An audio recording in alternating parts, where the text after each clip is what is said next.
കേരളത്തിൽ 20 മണ്ഡലങ്ങളിലെ അതിശക്തമായ മത്സരം നടന്ന ചില മണ്ഡലങ്ങളുണ്ട്. അതിലെടുത്തു പറയേണ്ടതാണ് തിരുവനന്തപുരം, മറ്റൊന്ന് തൃശ്ശൂർ, കൂടാതെ വടകര. ഇതിനപ്പുറം വേറൊരു മണ്ഡലം കൂടിയുണ്ട്, ആലപ്പുഴ.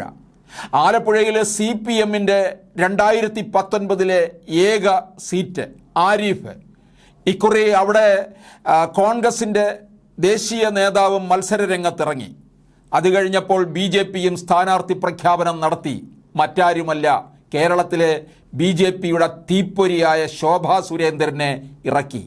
ആലപ്പുഴയിലെ ചിത്രം അങ്ങ് മാറുകയും ചെയ്തു.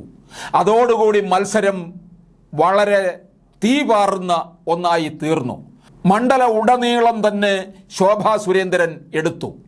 അവിടുത്തെ സ്ത്രീ വോട്ടർമാരെ മുഴുവൻ സ്വാധീനിക്കാനായിട്ട് ശോഭാ സുരേന്ദ്രന് സാധിച്ചു.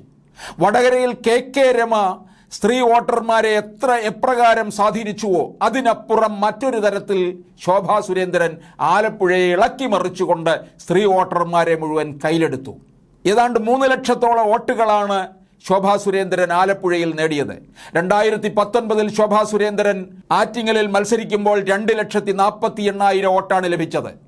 അന്ന് എവിടെ ശോഭാ സുരേന്ദ്രൻ മത്സരിക്കുന്നുവോ ആ മണ്ണ് ഇളക്കി മറിച്ച് BJPക്ക് അനുകൂലമാക്കി മാറ്റിയിടുകയാണ് ചെയ്യുന്നത്. ശോഭാ സുരേന്ദ്രൻ അങ്ങനെ ചെയ്തു കഴിയുമ്പോൾ പിന്നീട് BJPയിലെ ഒരു വിഭാഗീയതയുണ്ടല്ലോ. ശോഭാ സുരേന്ദ്രൻ്റെ മറുപക്ഷം എന്തു ചെയ്യും? അവിടുത്തെ ചില പ്രധാനികൾ വന്ന് ആ മണ്ഡലം അങ്ങ് എടുക്കും. അതാണ് 2024 ഇപ്പോൾ കഴിഞ്ഞ തെരഞ്ഞെടുപ്പിൽ ആറ്റിങ്ങൽ പാർലമെൻറ്റ് മണ്ഡലം കേന്ദ്രമന്ത്രി മുരളീധരൻ അങ്ങെടുത്തു. ഒരുപക്ഷെ ഇവിടെ ആറ്റിങ്ങലിൽ ശോഭാ സുരേന്ദ്രൻ മത്സരിച്ചിരുന്നുവെങ്കിൽ തീർച്ചയായിട്ടും BJPക്ക് ഒരു സീറ്റ് കൂടി ലഭിക്കുമായിരുന്നു. അങ്ങനെ ശോഭാ സുരേന്ദ്രനെ ആലപ്പുഴയിലേക്ക് ഇറക്കി. ഇനിയിപ്പോൾ ഇതാ ശോഭാ സുരേന്ദ്രൻ പറയുന്നു, ഞാൻ തോറ്റു. അവിടെ വിജയിച്ചത് KC വേണുഗോപാൽ. പക്ഷേ വലിയൊരു നേട്ടം ഉണ്ടാക്കിയെടുക്കാൻ സാധിച്ചു. BJPയുടെ ഒരു അടിത്തറ ഉണ്ടാക്കിയെടുക്കാൻ സാധിച്ചു. ഞാൻ അടുത്ത 5 വർഷം ഇവിടെ തന്നെ ഉണ്ടാകും. ഞാൻ ഈ 5 വർഷവും ഇവിടുത്തെ ആലപ്പുഴ മണ്ഡലത്തിലെ ജനങ്ങൾക്ക് വേണ്ടി പ്രയത്നിക്കും. കേന്ദ്രം ഭരിക്കുന്നത് BJPയാണ്, നരേന്ദ്രമോദിയാണ്. അവിടുന്ന് കിട്ടുന്ന കേന്ദ്രത്തിൽ നിന്നുള്ള ആനുകൂല്യങ്ങൾ ഞാൻ ഇവിടെ എത്തിക്കും.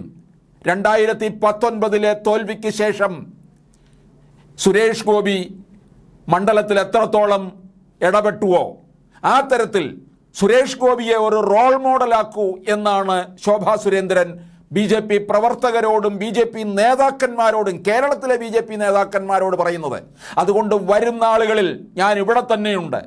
തൻ്റെ തോൽവി എറിഞ്ഞ് പല സ്ത്രീകൾ ഓടിവന്ന് തന്നെ കെട്ടിപ്പിടിക്കുകയും കരയുകയും ഒക്കെ ചെയ്തു. എന്നെ ആശ്വസിപ്പിക്കുകയാണ്. ഞാൻ അവരെയാണ് തിരിച്ചാശ്വസിപ്പിച്ചത് എന്ന് ശോഭാ സുരേന്ദ്രൻ പറയുന്നുണ്ട്. ഞാൻ നിങ്ങളോടൊപ്പം ഇവിടുത്തെ വോട്ടർമാരോടൊപ്പം മണ്ഡലത്തിൽ ഉണ്ടാകും.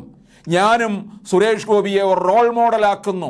സുരേഷ് ഗോപി പലതരത്തിലുള്ള ജനസേവന പ്രവർത്തനങ്ങളിൽ ഏർപ്പെട്ടല്ലോ. അത്തരത്തിലുള്ള ജനസേവന പ്രവർത്തനങ്ങളിലുമായിട്ട് ഞാൻ ആലപ്പുഴ മണ്ഡലത്തിൽ തന്നെ ഉണ്ടാകും എന്നാണ് ശോഭാ സുരേന്ദ്രൻ പറയുന്നത്. അപ്പോൾ BJPയുടെ കേരളത്തിലെ മറ്റ് നേതാക്കന്മാരും ഇത് കണ്ടുപഠിക്കണം.